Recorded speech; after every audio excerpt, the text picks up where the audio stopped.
Olá, boa tarde a todos que nos ouvem, a todas que nos dão a honra com a sua presença. Sou Baltazar Gonçalves e você está no programa Diáspora Reversa Literaturas, na grade do canal Rádio Navarro.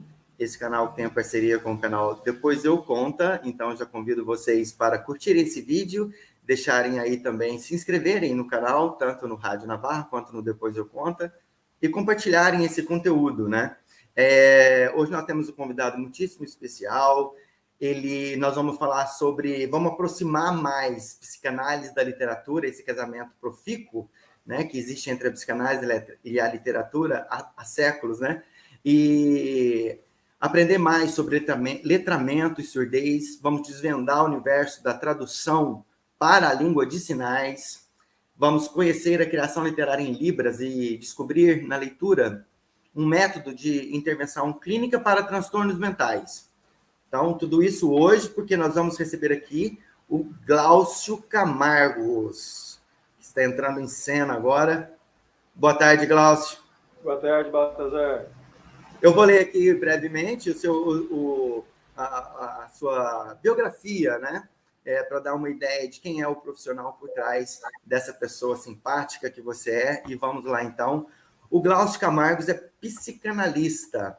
Ele é mestre em Psicologia e Saúde e doutorando em Ciências da Saúde pela Faculdade de Medicina de São José do Rio Preto, interior de São Paulo. É certificado pelo Exame Nacional de Proficiência em Libras pela Universidade Federal de Santa Catarina. Ele é especialista em Libras também, a língua de sinais brasileira, pela Universidade Católica de Goiás e pela Faculdade de Ciências e Artes Dom Bosco, de Monte Aprazível. Atualmente, Glaucio é pesquisador do programa de pós-graduação em Ciências da Saúde da Faculdade de Medicina de São José do Rio Preto, nos eixos de esquizofrenia e surdez, junto ao Ambulatório de Transtornos Psicóticos do Serviço de Psiquiatria do Hospital de Base de São José do Rio Preto e Laboratório de Imunogenética. Eu não conhecia essa especialidade, vamos saber mais sobre isso. E do Departamento de Psiquiatria e Psicologia Médica. O Glaucio possui experiência com pesquisas na área de Psicologia e Saúde, com ênfase em transtorno psicótico. E ele atua principalmente nos temas esquizofrenia, cognição à linguagem, saúde e surdez mental. Então, vamos lá. Muitíssimo interessante todas essas áreas que são, ao meu ver, que sou educador, Glaucio, elas são intersecções ou planos transversais a uma formação básica de educadores, por exemplo, né? Gostaria que você, se apresentando, falasse um pouquinho de você, como você, que mora em São José do Rio Preto, né?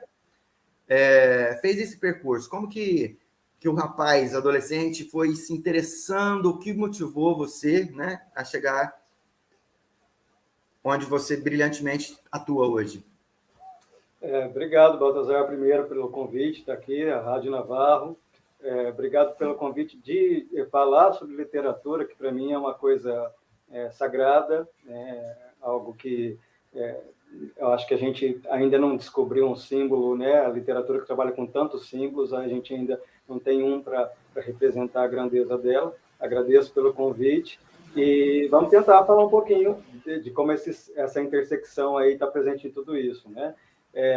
Bom, eu moro aqui em São José do Rio Preto, mas eu não nasci aqui, né? Eu sou também de uma terra que eu considero muito sagrada, que é Minas. Sou mineiro de natureza, de nascença. Nasci em Formiga, Minas Gerais. Sempre fui criado no ambiente bucólico, de sítio, de terra, de fazenda, né? E talvez esse foi o estopim que me trouxe para tudo que eu, né, faço hoje. Eu acho que o fato de estar um pouco afastado da civilização, das grandes metrópoles e de tudo que era interessante para uma criança, para uma adolescente, me fez mergulhar dentro de mim mesmo e dentro da literatura. Eu acredito que era a minha ancoragem para descobrir mundos novos, né? Já que eu não tinha acesso a outras coisas, eu acho que eu fiz desse o meu acesso, e daí fui pegando muito gosto pelas letras, né, pela literatura em si, e isso me levou a mergulhar cada vez mais no ser humano, né? De lá para cá, conto muito o fato de ter mãe surda, né? Então, a questão da comunicação sempre foi uma questão muito presente para mim, né? Tentar comunicar bem um conteúdo sempre foi uma pergunta muito tensa essa para mim, né? Será que o outro está entendendo o que eu estou falando, né?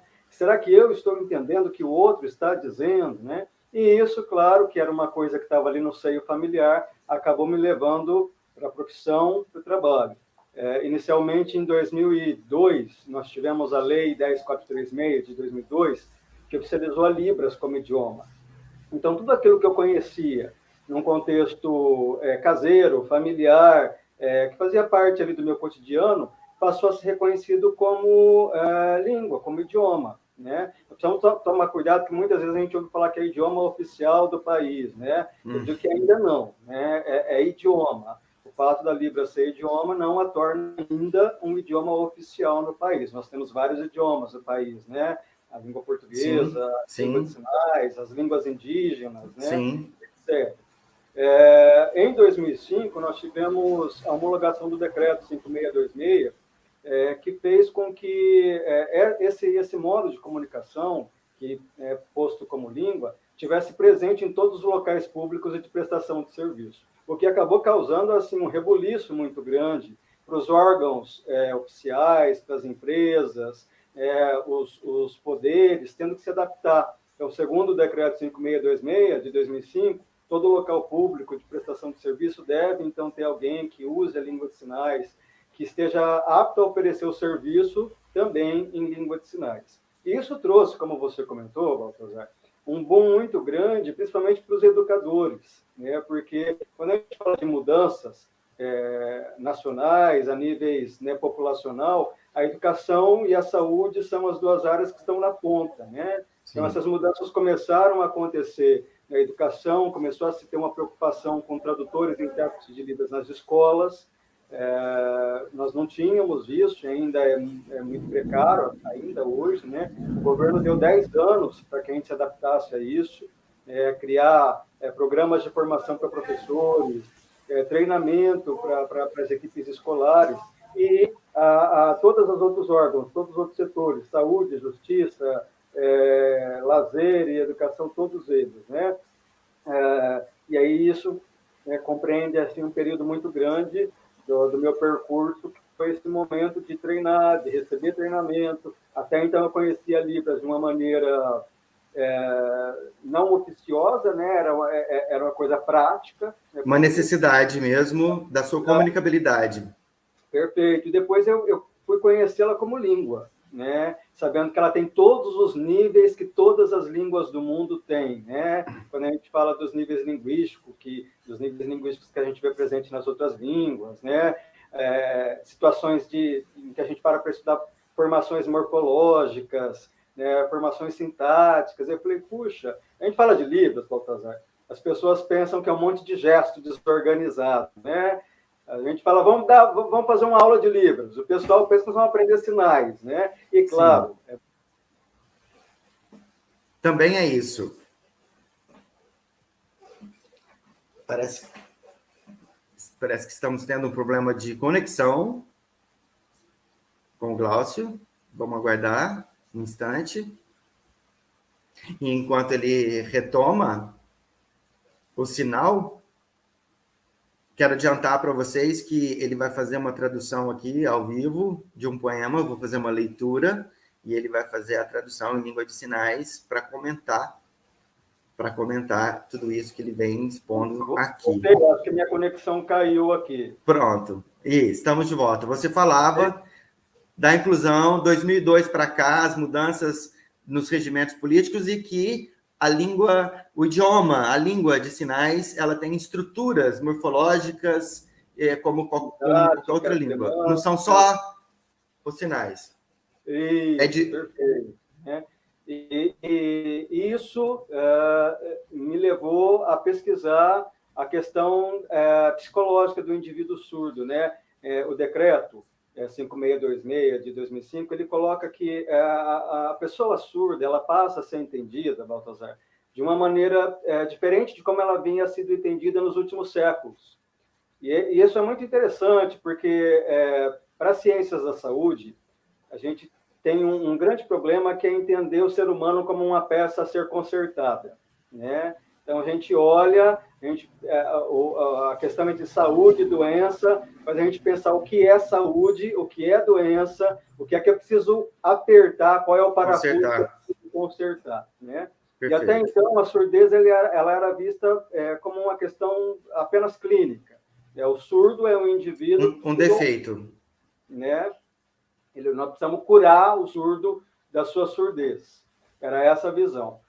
Com os novos estudos que foram sendo feitos a respeito da pessoa surda, a gente entende não só da pessoa surda, mas né, do ser humano no geral, a gente passa a entender o ser humano não só como um pedaço de carne. O surdo que era visto como um ouvido com defeito, um ouvido que precisa ser consertado, passa a ser olhado com um olhar mais socioantropológico, né? Então, ele não é só um ouvido que precisa ser consertado. Ele também é um indivíduo que tem fatores psíquicos, sociais, memória, subjetividade. A complexidade do ser humano está toda ali. Perfeito. Então, nós não vamos olhar mais o surdo apenas como um ouvinte. Vamos olhar para o surdo na sua integralidade, não só na sua carne, né? Mas vamos olhar para a mente desse sujeito, para a subjetividade desse sujeito. Isso fez com que eu fosse pesquisar, né, isso. Então, aqui em Rio Preto, eu desenvolvi pesquisas com a população surda, que procurava serviços de saúde mental, mas não conseguiam fazer essa... A gente sabe, Baltazar, principalmente para a psicanálise, a palavra é um instrumento de trabalho, né? E aquela minha pergunta que eu tinha lá em criança, né? Será que o que eu estou dizendo está chegando no outro? Será que quanto por cento do que eu digo chega lá? Quanto por cento do que ele diz chega aqui? Né? Legal. Glaucio, por falar nisso, se você está ou não comunicando com legitimidade e se está sendo compreensível a comunicação, como você, respondendo essa pergunta agora e te cortando, você vem fazendo esse percurso entre a literatura, os signos, a comunicabilidade, e depois você faz essa transposição para o aspecto da saúde orgânica da surdez. E agora você já parece que está me induzindo a entrar no espectro das doenças mentais. É isso mesmo? Então, a gente...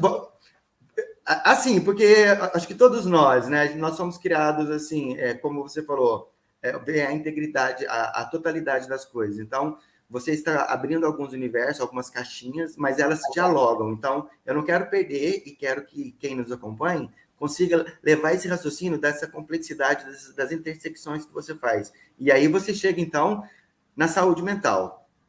Perfeito. Por quê, Baltazar? Dentro do estudo da saúde mental, uma das coisas que...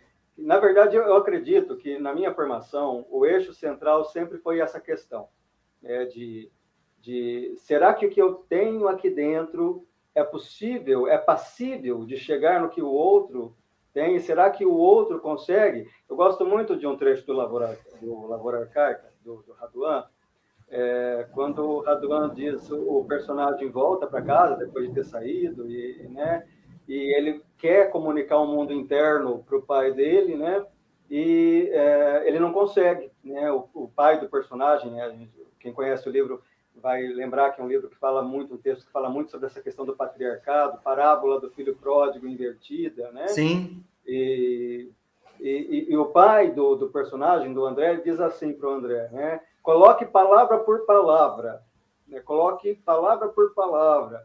E o André, o personagem, raciocina assim, não vou falar, não quero mais falar, estou certo de que uma planta não se comunica com a outra.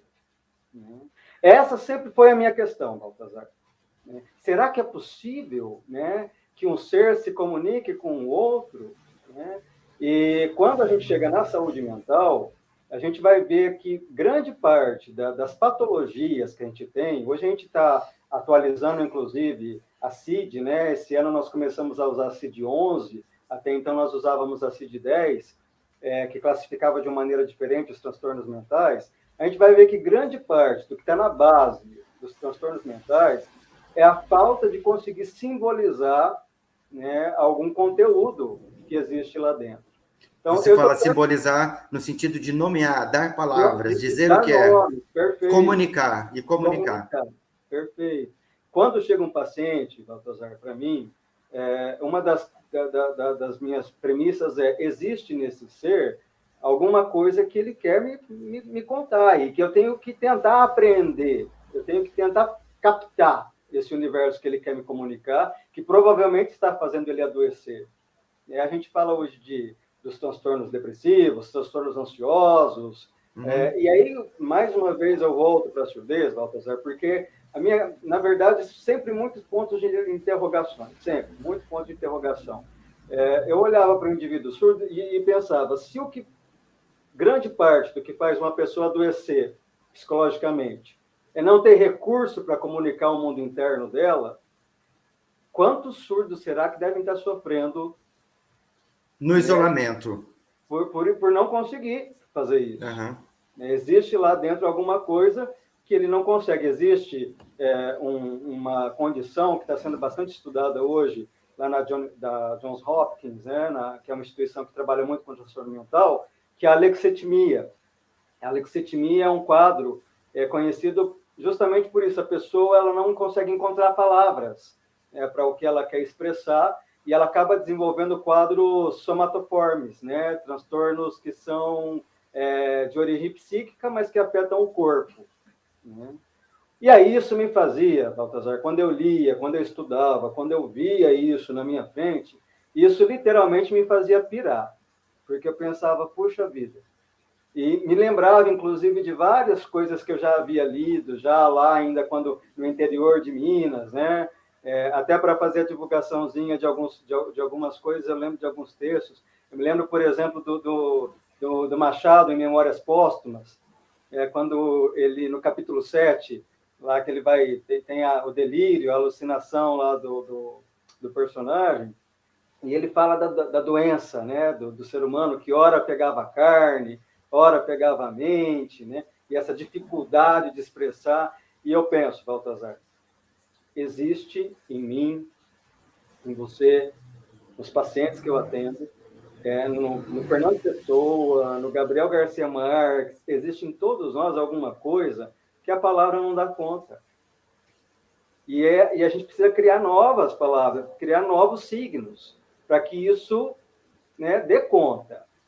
Senão a gente adoece, senão a gente vai para o consultório, vai para a medicação, e a gente precisa se comunicar. Perfeito. Também acredito nisso.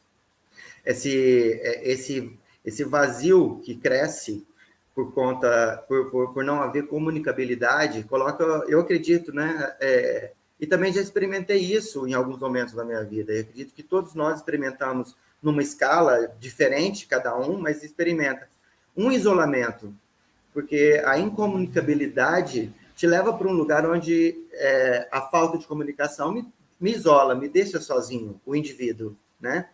E isso é fonte, eu acredito, não sou estudioso da área, né? Mas a percepção da vida que eu tenho passa por essa percepção. Continua, estamos aqui apaixonados pelo que você está falando. Quando eu penso em todas essas, como você colocou muito bem, eu tenho essa mesma visão, eu entendo que tudo que é criado, né, do ponto de vista literário, artístico, do ponto de vista linguístico, do ponto de vista da saúde, vai nessa direção de fazer com que a gente consiga sentir uma completude, ou pelo menos entender a falta dessa completude, né? Dentro dos estudos que eu acabei fazendo, e é claro, é raro, né, hoje a gente não falar desse autor que eu vou falar agora, mas aí o que acabou de fazer o strike aqui na minha cabeça foi quando eu fui estudar Lacan, né? Lacan, que era um psiquiatra, e também formação em letras, né? E no primeiro momento que eu peguei Lacan na minha mão, eu falei, esse cara é louco, não entendo nada que esse cara está dizendo, né? Não entendo nada. O inconsciente se estrutura como uma linguagem, diz Lacan, e eu falo, poxa, o que é isso aqui? Né? E você foi desvendar outro universo. Né, pois é. E aí a gente vai por esse caminho hoje, Baltazar. Eu entendo que a gente, com certeza, quais são as palavras que a gente ainda não conhece para nomear estados que a gente tem internamente, né? Quantos problemas a gente tem no processo de comunicação que acabam causando aí, né, divórcios, né, demissões, e aí nós vamos nessa. E para mim, assim, a chave... você não... Tem um paciente que me faz até rir um pouco com a situação, ele sabe disso, e ele diz assim, Glaucio, eu quero falar uma coisa, mas eu não sei falar, então eu vou dançar. Olha, né? Um paciente. Um paciente. Né? No consultório. No consultório. Eu falo, então dança, né? Vamos lá. Né? O que for para comunicar, comunique. Né? E ele comunicou com gestos. E ele comunica, né? Ele mexe o corpo e as mãos e tudo que ele pode, né? Eu acredito firmemente com tudo isso, professor, que nós ainda precisamos evoluir muito quando a gente fala de comunicação. E nesse sentido, os surdos me ensinam muito, né? Porque é um desafio muito grande você estar diante de uma pessoa que não ouve, de uma pessoa que não fala, né? E aí vem os estereótipos, né? As pessoas chamam surdos de surdo-mudo. É importante a gente pontuar aqui que a surdez não implica mudez, que são coisas distintas, né? E o surdo tem as cordas vocais intactas, eles podem vir a desenvolver a fala. Existe aí toda uma problemática cultural que envolve a questão da surdez, que vai de encontro ao que a gente tinha colocado agora há pouco. A gente vem de um histórico em que o inferno são os outros, como diz lá o certo. Né? Então, eu vejo lá uma minoria que usa as mãos para se comunicar e a maioria vai dizer, não, eles têm que ser como nós, porque nós usamos a língua, a fala, para nos comunicar. Nós conversamos... É uma hegemonia. É uma hegemonia. Glaucio, te interrompendo e voltando para não perder o gancho do que você falou agora, essa imagem que eu não consegui esquecer do paciente no consultório, que não conseguia expressar, falar, e dançou, e fez gestos, e se movimentando através da linguagem corporal, se comunicando com você. Ele também era surdo? Não, não. Tá. Esse não. Porque assim, os gestos, no fim das contas, ou no início dessas contas todas, a linguagem gestual, ela precede a palavra, né? Nós, enquanto espécie, nos comunicávamos antes da fala, nos comunicávamos com gestos, depois com pintura. A escrita só vem aparecer quando? Ou a fala vai se desenvolver muito depois. Né? Muito depois. E a escrita, então, muito depois. E nós vivemos um mundo onde a escrita prevalece, né? Como linguagem. E aí, assim, é muito interessante, né? No seu consultório, você trabalha tem um perfil, né? Porque específico, ou você atende todo o público, ou você tem alguns recortes, assim, voltados para... Na verdade, Baltazar, eu nunca escolhi um perfil, e, na verdade, eu ouso dizer que eu nunca escolhi a minha profissão, né? Que eu acho que eu fui escolhido, porque toda vez que eu tento fugir dela, ela corre atrás de mim. Então, eu acabo atendendo muito a população surda. Mas esse não foi um recorte feito por mim, não foi uma intenção, falei, vou me formar para atender pessoas surdas. Não, né? A grande parcela dos pacientes que vêm para mim são pessoas surdas. Atualmente, eu desenvolvo estudos com pacientes com esquizofrenia, e aí tem uma grande parte, a maior parte desses pacientes é ouvinte, e fora isso nós temos estudos que foram publicados agora em 2019, de 2021, na verdade, de alguns casos de pacientes surdos com psicose, né? Então, pacientes surdos que ouviam vozes. E aí era a nossa grande questão, né? Como é que uma pessoa que nasceu surda, que é surda congênita, está afirmando que está ouvindo voz, né? Putz, que coisa interessante. Qual é a voz que essa pessoa está ouvindo? Qual que é o conteúdo disso, né? Quer dizer, é interessante do ponto de vista da análise e da pesquisa e de saber que existe esse universo, né? Sim, Não que seja interessante que alguém esteja com transtorno, né? sim, pois é. A gente Obviamente. tenta entender o que está acontecendo, né, ali na estrutura psíquica dessa pessoa para que ela chegue nesse resultado. Uma coisa que você comentou, Baltazar, que eu acho muito interessante, hoje, quando a gente fala de Libras, né, como eu comentei, ela é vista como língua mesmo. Então, os sinais da Libras, eles são vistos não como gestos, mas como itens lexicais mesmo, né? A função palavra para nós, a função sinal, né? Então, a gente usa o termo sinal para se referir a um item lexical de uma língua que não é oral, de uma língua que é Não é sinalizada, escrita. né? Exato. Existe, Baltazar, algumas brigas ideológicas. Vamos lá. Muito grandes aí nesse Quais são as tretas? né? E depois você volta a falar do Lacan, por favor, para amarrar que eu te interrompi, então a gente vai conversando. Imagine. Primeira treta, Baltazar, o inferno são os outros, essa é a primeira. Os ouvintes, nós ouvintes, durante séculos e séculos, fizemos de tudo para que os surdos fossem pessoas como nós.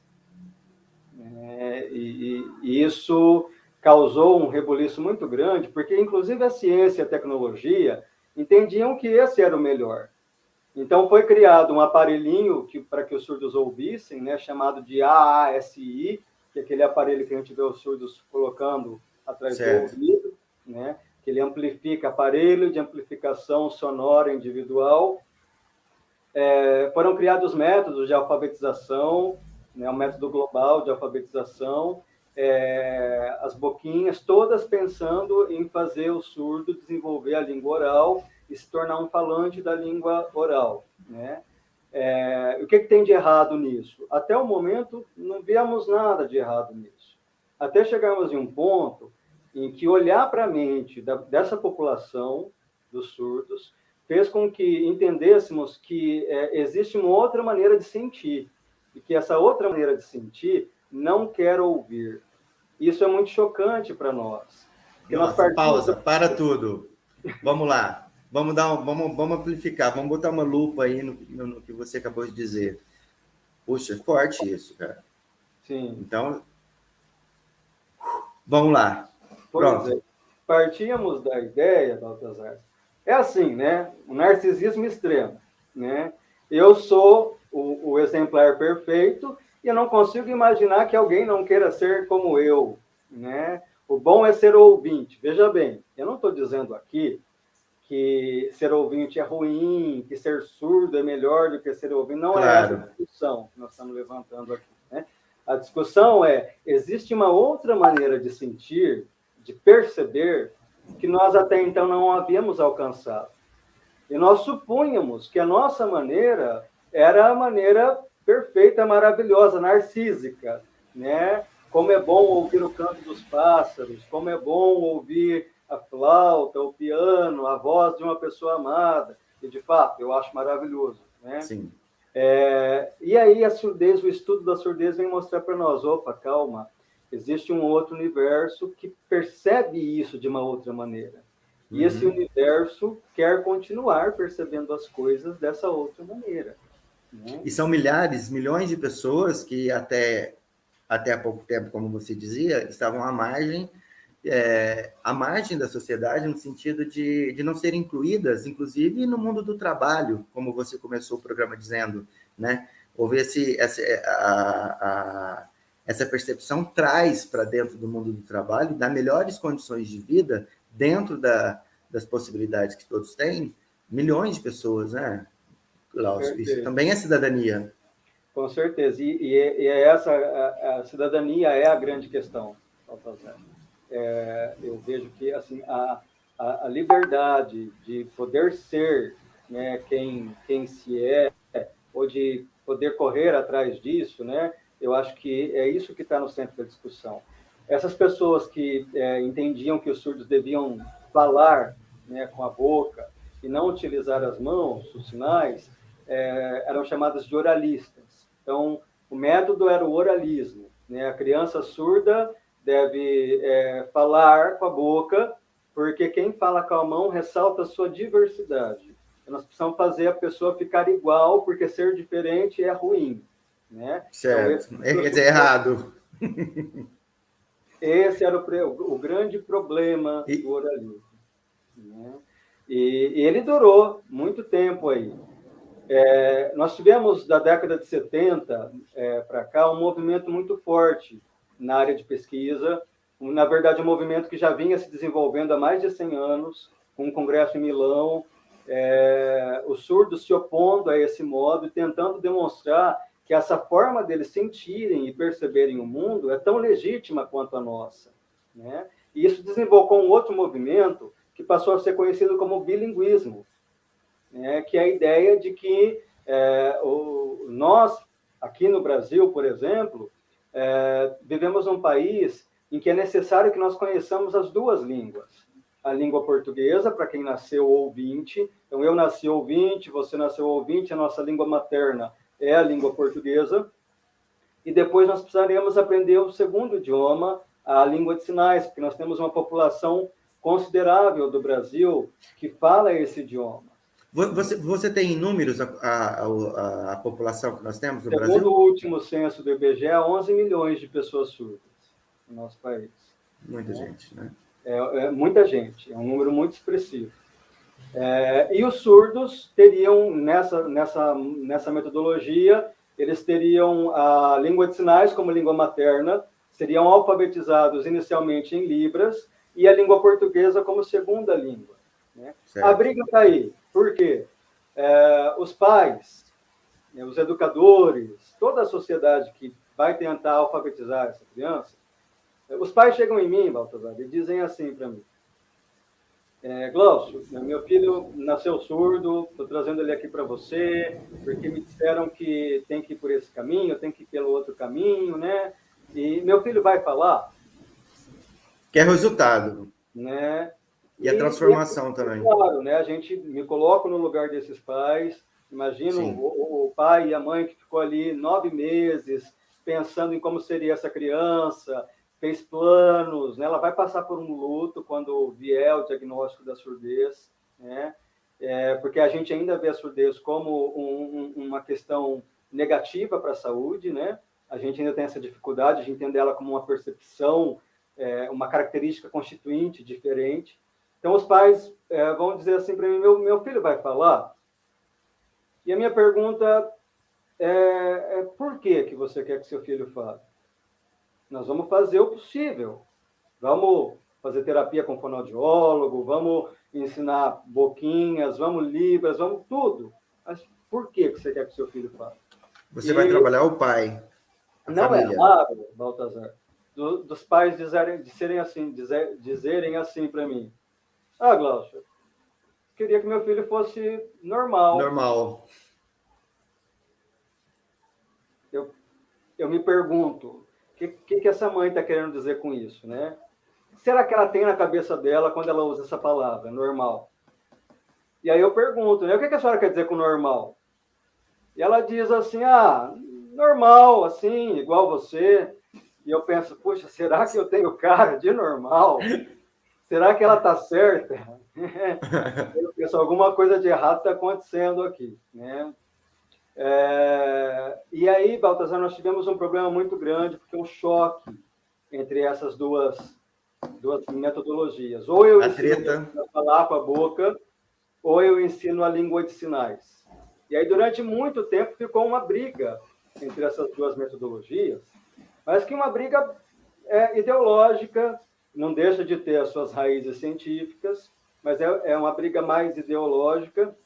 E atualmente nós temos, por exemplo, o professor Fernando Capovilla, desenvolve trabalhos fantásticos na USP, é autor dos dicionários que a gente tem de língua de sinais, os dicionários mais utilizados no Brasil são os dicionários que o professor Capovilla, ele mesmo catalogou, ele mesmo construiu, pesquisando aí crianças surdas de norte a sul do país, 9.422 pessoas, crianças surdas, né, dentro da sala de aula, e aí ele construiu dicionários belíssimos, enciclopédias belíssimas, dá um suporte muito grande para a gente tentar resolver isso. O professor Capovilla, ele tem uma maneira de ver essas coisas que eu gosto muito, porque ele mostra para nós que não é escolher entre uma ou outra coisa. Né? Essa ideia não é isto ou aquilo. Perfeito. Nós não precisamos... esse, né? Vou pensar, o meu filho vai ser ou ouvinte, ou vai se comunicar com a boca, ou ele vai se comunicar com as mãos. O que é legal que o Capovilla traz para a gente? Ele mostra que, guardadas as proporções, a língua materna deve ser respeitada e que, depois de ter aprendido a língua materna, a criança pode aprender o segundo idioma. Só que precisamos respeitar a língua materna dela. Se o cara nasceu surdo, a língua materna é a Libras. Então, primeiro ele vai aprender Libras. Posteriormente, ele vai aprender língua portuguesa. Então, essa preocupação dos pais, na verdade, não existe. Ah, mas meu filho não vai aprender a ler e escrever, meu filho não vai... Como que meu filho vai prestar uma prova? Como que... Essa preocupação, na verdade, ela é uma preocupação legítima, né? Mas, guardadas as circunstâncias, a gente pode usar a língua de sinais como metalinguagem para o ensino de língua portuguesa. E aí, né, fechamos com chave de ouro, para essa criança ter esse universo bilíngue, né, como é a filosofia atual. Beleza, isso já é consenso, essa treta já levou ao consenso, pelo que eu percebo, e eu queria saber de você se o Plano Nacional de Educação, por exemplo, as últimas reformas para o ensino médio do governo Bolsonaro, ou se já está incorporado, né? Tira a menção do Bolsonaro, tira a menção que eu fiz do Bolsonaro, né? Mas porque as mudanças fundamentais na educação já vêm de 20 anos, né? E não vai ser esse governo que vai desmontar por completo a educação, porque já foram feitas muitas conquistas. O que eu queria perguntar é se, na prática, né, a formação de professores já contam com essa clareza com que você coloca a questão da língua-mãe Libras para quem nasce. Nós ainda é muito recente, Baltazar. Embora nós tenhamos a lei de 2002, o decreto de 2005, só atualmente a gente está conseguindo ganhar um pouco mais de visibilidade. O mesmo professor que eu citei agora, que é referência aqui no país, ele com outros nomes, né, publicou recentemente, em 2021, um texto que o título do texto, eu acho que para mim resume muito bem o conteúdo, e o título do texto dele é Por um Plano Nacional de Alfabetização capaz de respeitar a constituição biológica da pessoa surda. Veja esse título, eu vou até repetir aqui, porque eu acho que ele enquadra bem a nossa discussão. Ele é autoexplicativo. É autoexplicativo. Por um plano nacional de alfabetização capaz de respeitar a característica biológica da pessoa surda.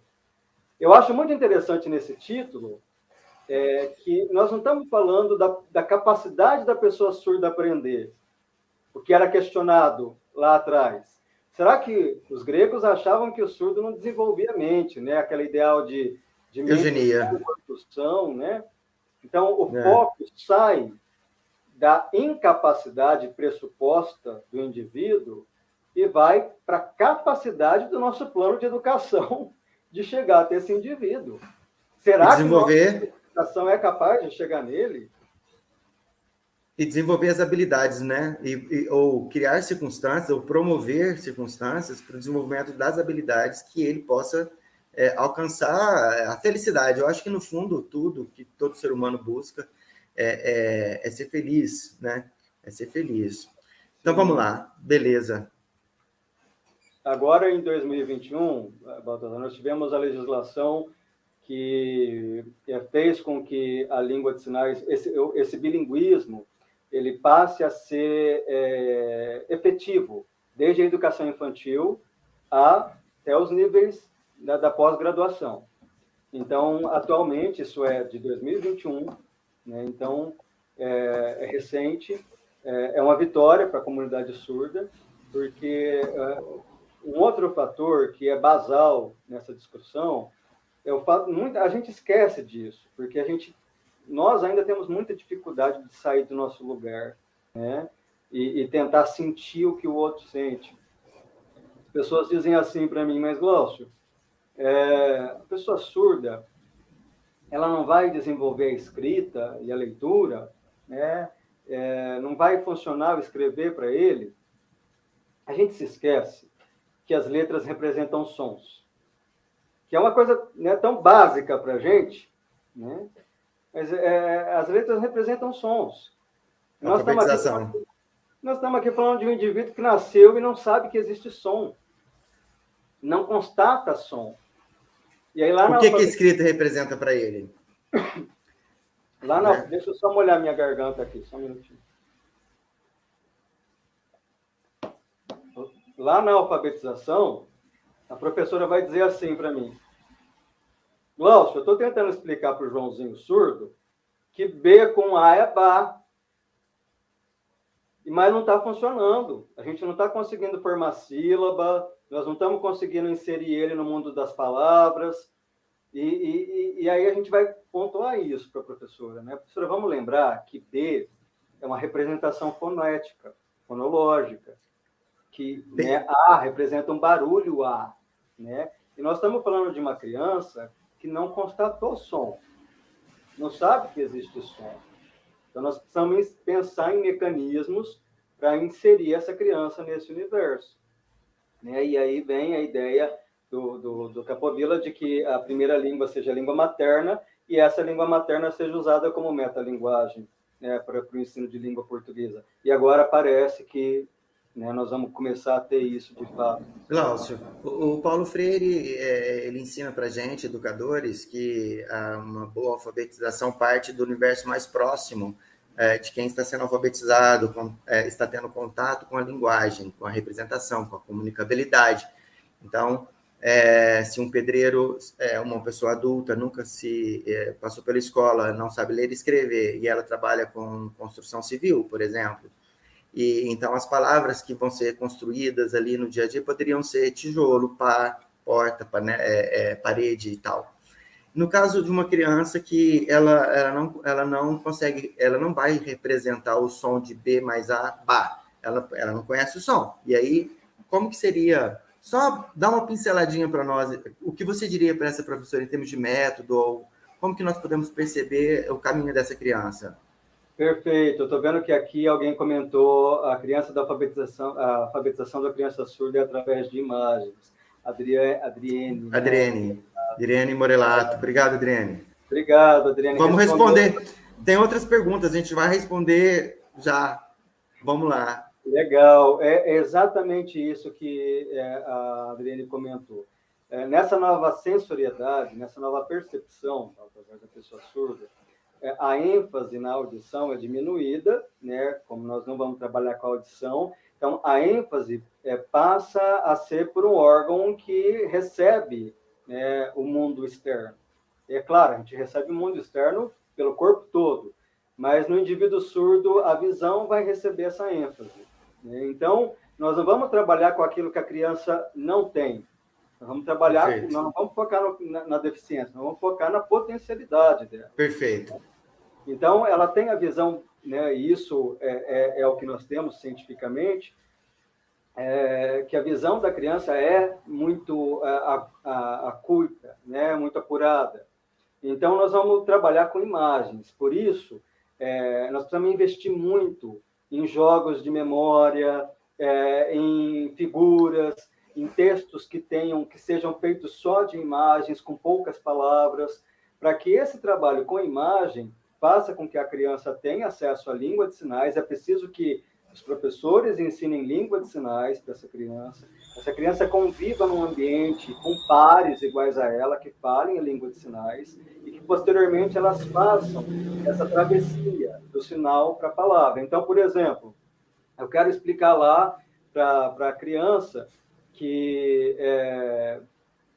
pato, né, em língua portuguesa, é escrito com os desenhinhos lá da letra P, A, T, O. Né? Isso para criança surda inicialmente não faz o menor sentido. É um monte de hieróglifo egípcio lá. Então, é necessário que antes de eu fazer isso, essa criança conheça o sinal, que ela conheça o pato, né? E que ela conheça o sinal em libras daquilo. Né? Então, ela aprendeu, né? Ela viu, né? Por meio de imagens, ela tem lá no reservatório lexical dela a imagem do pato e do sinal de pato em libras. Ok, ela tem isso. Então, agora eu vou pegar essas duas coisas, essas duas metades da laranja, né? Vou trabalhar isso com ela e vou tentar explicar para ela que aquilo pode ser simbolizado por meio de símbolos escritos que são usados por pessoas que ouvem. Ah, Glaucio, mas e aí quando a gente for falar, por exemplo, de morfemas que vão modificar o sentido da palavra? Eu quero falar agora patinho, né? Como é que eu vou ensinar para essa criança surda a falar patinho? Porque ela vai memorizar que P-A-T-O é pato. E quando ela ler patinho, ela não vai conseguir decifrar, reconhecer essa palavra.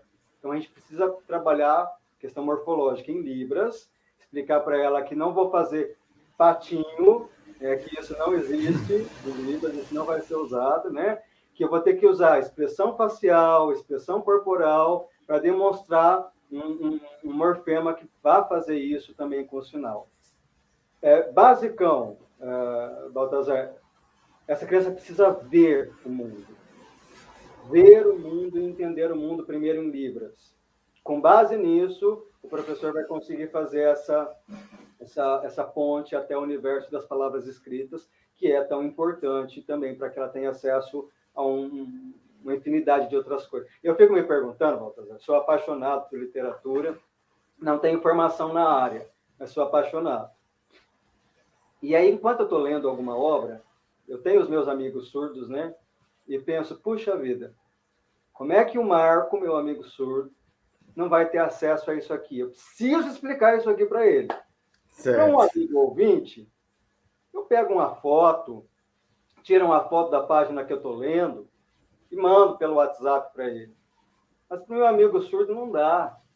Aí eu falo, puxa, vou ter que passar isso aqui para Libras, para ele entender o para comunicar. Comunicar o prazer. Comunicar o prazer estético que você tem ali com aquela obra. E aí eu paro lá, faço um videozinho, né? Pego o parágrafo lá do livro, falo, não, esse parágrafo aqui eu vou mandar para o meu amigo, para minha amiga, e assim a gente vai. Nós ainda temos, entrando aí numa outra seara, Baltazar, mas ainda tudo dentro desse mesmo balde, nós temos dificuldade muito grande de ter materiais em Libras. Então, é uma pena, e eu falo isso com muita dó, porque eu penso, eu sei, né? Eu conheci Chapeuzinho Vermelho, nós temos indivíduos surdos com 18 anos que não sabem o que é Chapeuzinho Vermelho. E aí, a gente vai, né, lembrar aqui do Antônio Cândido, quando ele fala da literatura como direito. Eu falo, esse direito está sendo negado. Né? Ele está sendo negado. O direito à literatura, nós estamos subestimando isso, negligenciando isso. E aí, quando algum amigo surdo me fala de alguma questão, né, eu falo, olha, eu tenho trecho de um livro que me lembra um pouco essa tua situação, né? Vou fazer aqui e vou te mandar aí, né? E aí eu gostaria muito que eles tivessem acesso. A gente fala aqui dos clássicos, né? Sim, enquanto você fala, eu penso também no que a tecnologia tem proporcionado de conexão entre as artes, né? E mesmo a literatura, um livro. Outro dia, uma autora, Vanessa Maranha, muito querida, amiga nossa, ela lançou um livro e ela usou desse recurso que é de colocar um QR Code no início do texto com uma música. Então, ela sugere uma forma de fazer uma leitura é ler o texto, outra forma de fazer a leitura é acessar com a câmera o QR Code e ouvir a música que ela sugere. Então, seriam pelo menos duas leituras, né? que ela já sugere. No caso, também poderia-se criar um QR Code com uma parceria, uma coautoria, né? Porque aí são duas obras, uma o livro físico e a outra para os pais. Por exemplo, estou pensando aqui, e através do QR Code, o pai acessa, a criança acessa um vídeo, o Glaucio está lá do outro lado, e fazendo a tradução, como você fez aí para o seu amigo da página que te encantou, né? Me mandou pelo WhatsApp, um link lá no YouTube do profissional da área fazendo a tradução daquela obra para os filhos ou para quem quer que seja que... Sim, quer dizer, nós temos algumas obras nesse modelo aí. Existem algumas coisas feitas, mas tudo isso ainda é muito incipiente. Mas é um universo que se abre de possibilidades. Sim. Eu acredito que eu não vou estar aqui, você não vai estar aqui para ver, né? Nós já vamos ter virado pó, mas eu acredito que daqui a uns 100 anos a gente vai ter isso como uma coisa corriqueira, uma coisa natural, né? E o surdo vai poder acessar a obra que ele quer na língua materna dele, se ele quiser ler na língua original, ele vai ler lá em português, né? Nós já temos algumas obras, obras infantis, existe hoje um trabalho de tradução sendo feito, né? E faltam profissionais, na verdade. Nós temos poucos profissionais ainda para fazer, e muitas vezes, quando o profissional chega, ele não tem a formação específica para atuar com tradução, né? Porque uma coisa é a gente conhecer o idioma, outra coisa é a gente ter técnica para traduzir, né? Então, chega muita gente que aprendeu Libras no clube, na rua, né? Teve entre amigos, mas ela tem dificuldade de fazer. Você, que é um estudioso da literatura, que, né, faz todo esse trabalho lindo que você faz, você sabe muito bem que a gente não vai traduzir só um texto, a gente vai traduzir uma cultura, né? E muitas vezes o pessoal ainda tem dificuldade, né, para fazer essa transição cultural, né, de um texto. Existe a discussão, né, a tradução da forma, a tradução do conteúdo, mas, enfim, existem muitas bancas que já fazem isso, e eu acredito muito, Baltazar, acredito no poder curativo da literatura. Vejo isso, né? Então, privar qualquer grupo disso equivale, na minha visão, a privar qualquer ser humano de tomar a vacina contra o Covid. Ou seja, crime. Crime. Né? Crime. Eu digo, se a pessoa vai usar ou não, é com ela, mas nós precisamos disponibilizar isso. Né? Glaucio, se vai usar ou não, ok. Eu queria trazer algumas perguntas do pessoal que tá assistindo, tem algumas perguntas, e a gente já retoma depois o fluxo da conversa, fazer uma paradinha, pedir para o Humberto, que está sempre aí nos bastidores, Humberto da Rádio Navarro, Humberto Navarro. Tinha uma das perguntas que relacionava, acho que aprendizagem com Alzheimer. Você também, de alguma forma, desses transtornos mentais que você disse no início, você atua nessa área, auxiliando? Características da confusão mental e Alzheimer, por favor, se tiver como responder.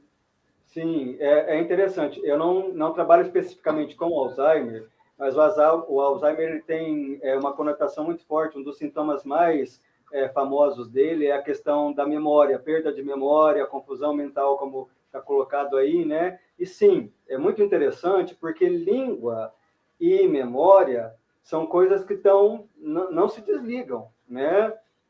Quando a gente fala, por exemplo, de ter acesso a um léxico, a um item lexical, nós estamos falando de ter acesso a algo que ficou registrado em algum momento na nossa memória sensorial, né, que dura milésimos de segundos, que é aquela memória que eu estou sentindo aqui o vento, estou sentindo aqui a luz, né? Então, isso é o que a gente chama de memória sensorial, milésimos de segundos. Nós temos a nossa memória de trabalho, que a gente usa para raciocinar, para escrever e para falar. Eu estou aqui falando, então tem uma memória que está aqui fazendo eu evocar as palavras que eu quero usar, elaborar isso em uma frase, né? E usar isso. E a minha memória de longo prazo, que é aquela que eu uso para acessar os conteúdos que ficaram consolidados, né? Quando a gente fala do Alzheimer, uma das tentativas terapêuticas feitas para diminuir né, a incidência dos sintomas, são tentativas que vão exercitar a memória. Então, aprender um idioma, ou fazer, né, jogos com leituras, com palavras, é um exercício por excelência, né, para diminuir ou evitar os sintomas do Alzheimer. Então, quando eu estou aprendendo um novo idioma, quando eu estou aprendendo um léxico novo, aí não só no caso da Libras, né, mas em todas as línguas que a gente tem, a gente está fazendo o nosso cérebro criar muque, né, ficar forte. Então, sim, uma ótima ferramenta. Nós temos algumas dificuldades, porque quando o paciente já está num estado avançado, a memória de trabalho dele talvez, né, esteja bem defasada. Comprometida. E aí a gente vai ter que trabalhar um pouquinho mais isso com vocabulário novo, novamente, hoje, com testes que a gente usa para ver níveis de alfabetização, etc., são testes que usam imagem e palavra. Essa mesma lógica pode ser usada no tratamento do Alzheimer. Então, ou seja, aprendizado, aprender algo novo. Tem mais uma pergunta, a Ângela Pimenta também fez uma pergunta aqui, o Humberto tirou e não deu tempo de ler. Vamos lá, Humberto. Obrigado. De servir, da parceria, da empatia, da vontade de expandir a minha visão de mundo, mas é necessário, queremos conhecer a visão de mundo daquela criança surda ou insuficiente de auditivo. O que você acha? Você tinha comentado isso, né? Que não é de exclusão, mas inclusão, né? Acho perfeito, Ângela. Ângela Pimenta. Ângela, sua pergunta me faz lembrar de uma situação icônica para mim, quando eu penso em língua de sinais, língua portuguesa, pessoas surdas, pessoas ouvintes. Então, universos tão opostos, né, e o choque cultural entre eles. Vou contar rapidinho aqui. Criança, Samuel, uma criança surda. Quem está assistindo aqui, que já me viu falando, vai falar, lá vem o Glaucio de novo com a história do Sam, né? Porque ela é icônica mesmo, eu vou repetir sempre que me derem a palavra. Manda que estamos aqui, ouvindo. Sam, jovem surdo, 5 anos de idade, filho de pai e mãe surda. Então, dentro da casa do Sam, ele entendia que o mundo conversava com a mão, porque pai e mãe, até então, o universo imediato dele, se comunicando com as mãos. Mão foi feita para se comunicar, boca foi feita para se alimentar. Assim pensava o Sam. Ele ainda não tinha chegado na idade do beijo, né? Então, a mão para comunicar, a boca para falar. O mundo inteiro se comunica com a mão. Quando muda-se para frente do apartamento do Sam, uma família que tinha uma garotinha mais ou menos da mesma idade. Uma família de pessoas ouvintes. Pai, mãe e filha ouvintes. Sam comenta que ele viu aquele pessoal diferente e ele foi tentar fazer amizade com a garotinha. Então, foi lá tentar bater papo com ele, usando a língua que ele conhece, que é Libras. E, para susto do Sam, a garotinha não conseguiu entender o que ele queria comunicar, e ele voltou assustado até a mãe e disse, mãe, em Libras, né? Que dó da vizinha. Qual é o problema que ela tem?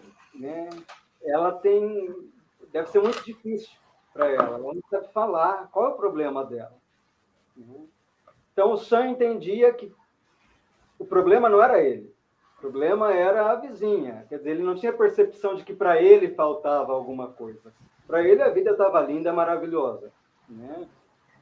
E aí ele conta que ele ficava com dó da garotinha e arrastava ela para brincar, numa tentativa de incluir a garotinha. Né? Que vida triste deve ser dessa menina que não sabe falar. Né?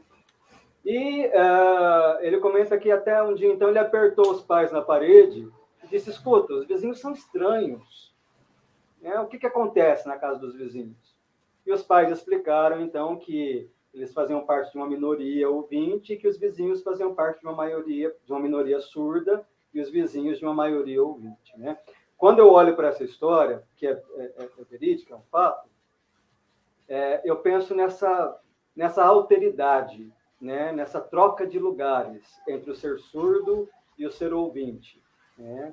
O Sam não tinha consciência de falta de alguma coisa em si. A percepção de mundo dele estava ok, né? Até alguém chegar e dizer, não, você precisa ser como nós, porque nós somos... Né, Choque de culturas. Choque de cultura. E aí o comentário da Ângela me faz lembrar muito disso, Ângela. Legal. E também, essa história que você conta, esse fato aí que você estudou, dessa experiência, também aponta para o fato de que nós somos linguagem, né? E que os problemas e as soluções estão justamente no contato que nós fazemos com o outro.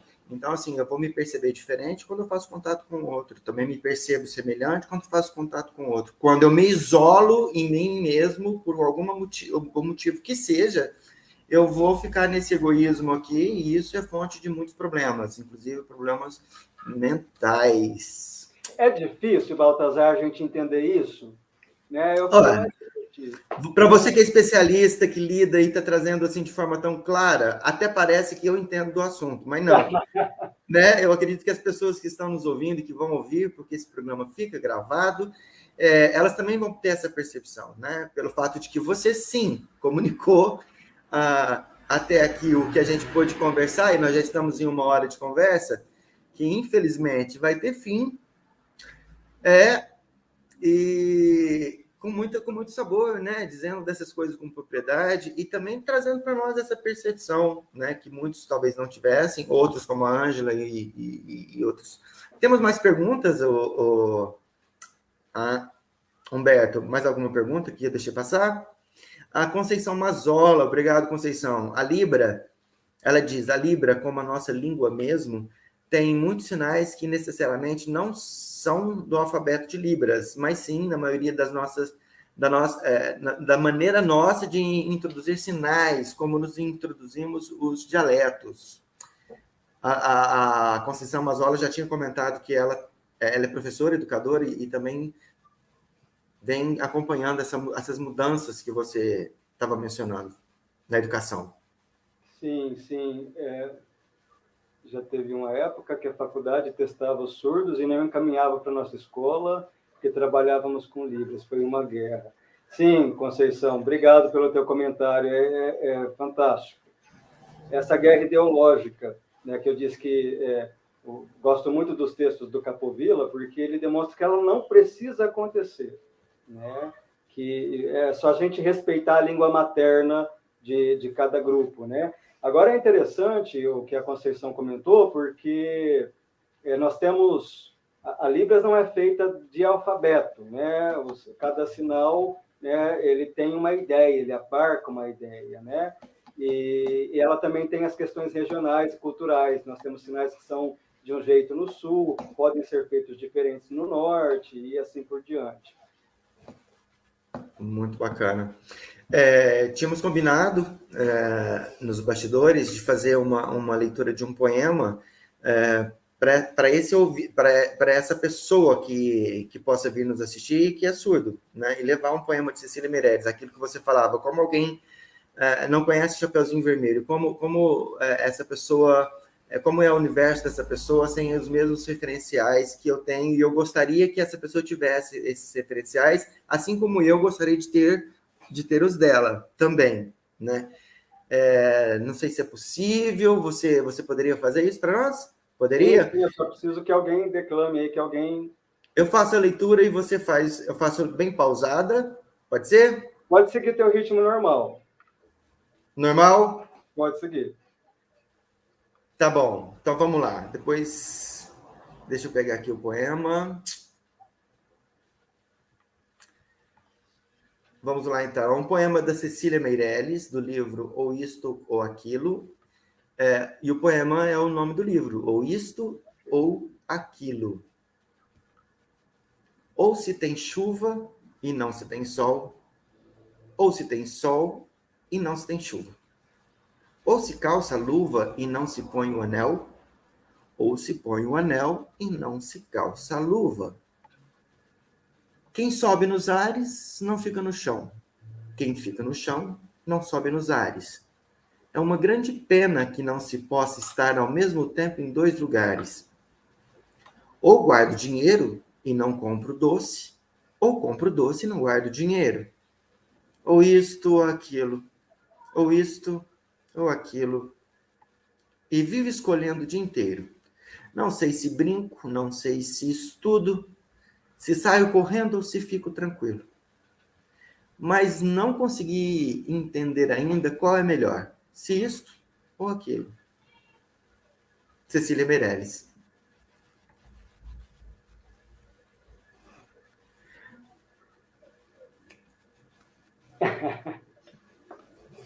Muito bom.